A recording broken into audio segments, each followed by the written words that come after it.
আসসালামু আলাইকুম, welcome back to my another new blog video.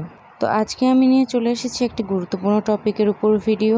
আমরা অনেকে কোয়েল পাখি পুষি শখ করে। বাসায় আমরা কিছু কোয়েল পাখি পুষি ডিমের চাহিদা পূরণ করার জন্য। অনেক সময় দেখা যায় যে আবহাওয়া পরিবর্তনের কারণে এই কোয়েল পাখিগুলো অনেক অসুখ বিসুখের সম্মুখীন হয়। অনেক সময় দেখা যায় যে ঠান্ডা লেগে এই কোয়েল পাখিগুলো ঝিমাতে থাকে, খাবার খাওয়া বন্ধ করে দেয়, এমনকি হতে পারে ডিমও দেওয়া বন্ধ করে দিতে পারে। তো এই সমস্যা সমাধানের জন্য আজকে আমি নিয়ে চলে এসেছি এই ভিডিওটি।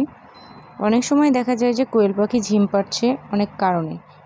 দেখা যায় যখন ডিম দেওয়ার সময় হয় তার আগ মুহূর্তে কিন্তু কোয়েল পাখি ঝিম মেরে বসে থাকে। আর তা যদি না হয় তার মানে ধরে নিতে হবে কোয়েল পাখির হয়তোবা কোনো সমস্যা হয়েছে। কোয়েল পাখি ঝিম ধরে বসে থাকলে এই রেনামাইসিন ওষুধটি আপনারা চাইলে পানির সাথে মিশিয়ে আপনার পাখিগুলোকে খাইয়ে দিতে পারেন। এই ওষুধটির পরিমাপ হচ্ছে 1 লিটার পানির মধ্যে 1 গ্রাম রেনামাইসিনের গুঁড়া মিশিয়ে দিতে হবে। সেই পানিটি তারপরে আপনার পরিমাণ মতো পাখিকে দিবেন, যে আপনার কয়টা পাখি আছে এবং কতটুকু পানি আপনি ব্যবহার করবেন। এইভাবে আপনি আপনার সবগুলো পাখিকে খাইয়ে দিবেন। মনে রাখতে হবে যে কোনো ওষুধ মিশ্রিত পানি 6 ঘন্টার বেশি রাখা যাবে না। 6 ঘন্টা পরে অবশ্যই আপনাকে এই পানিটা পরিবর্তন করে দিতে হবে। এভাবে 1 দিন 2 দিন খাওয়ালেই কিন্তু আপনার পাখিগুলো আবার সুস্থ সবল হবে।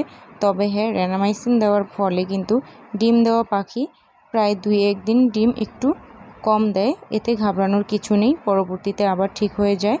তো এইভাবেই কিন্তু আপনারা আপনাদের পাখিগুলোকে সুস্থ ও সুন্দরভাবে রাখতে পারেন। যদি আপনার পাখি ঝিমায় তাহলে কিন্তু বুঝতে হবে যে হয়তো ঠান্ডা লেগেছে, না হলে অন্য কোনো সমস্যা।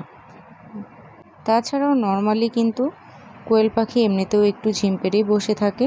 যখন বিশেষ করে তারা ডিম দেয় তখন তার আগ মুহূর্তে কিন্তু ঝিম মেরে বসে থাকে, তাতে ঘাবড়ানোর কিছু নেই। আমার ভিডিওটি ভালো লাগলে শেয়ার করতে ভুলবেন না।